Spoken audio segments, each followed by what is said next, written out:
Hi everyone, my name is Charlie and today I have my June wrap-up. There are already videos out there regarding books that I've read, but I will mention them here. They are Milk by Emma Rosen. I will just say that Emma does have her own booktube channel and I will leave a link to that in the description.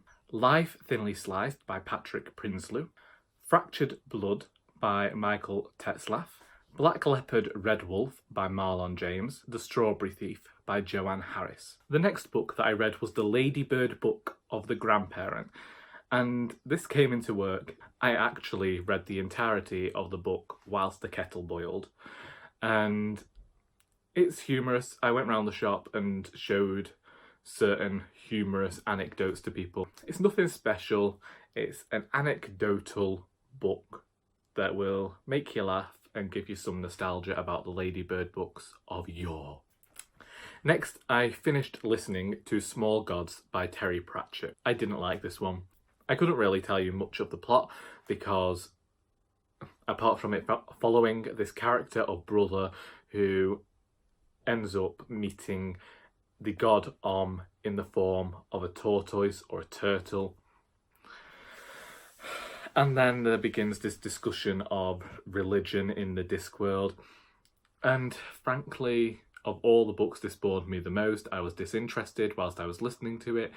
And I felt like Terry Pratchett was going for something, but I was constantly missing the point. And because there are now a few different characters that I like in this world, I think the books that don't feature those characters, I'm not going to like as much, which isn't the best thing to say.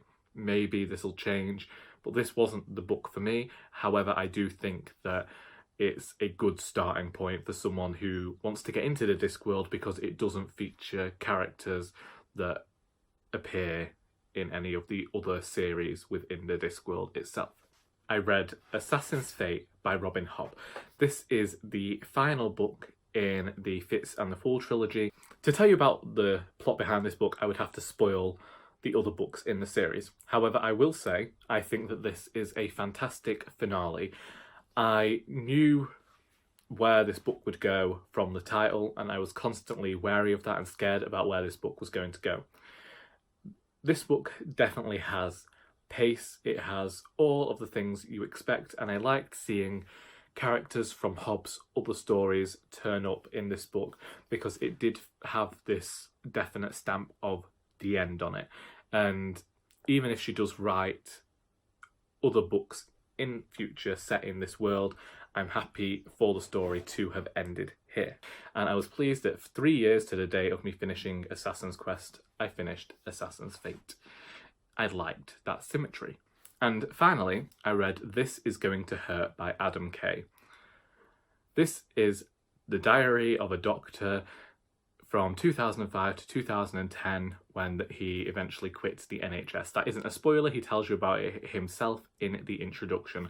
Quite a few people have read this book. I found moments of this extremely humorous, but also there were moments where I was scratching my head at the state of the NHS at the moment, and indeed when this diary was written. I have recommended it to other people.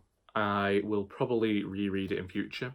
Whilst I enjoyed reading the diary and finding out more about the way the NHS has worked through that time and seeing the way that doctors aren't necessarily the most well-treated of workers in this country, I don't really think there's more to be said about this book. I think a lot of people should read this. I think you should go out and read it yourselves. It's quite an easy read, but nothing groundbreaking really. And them's the books. If you have read any of these books and would like to discuss them, please feel free to do so in the comments. I hope you enjoyed this video, and until next time, that is all.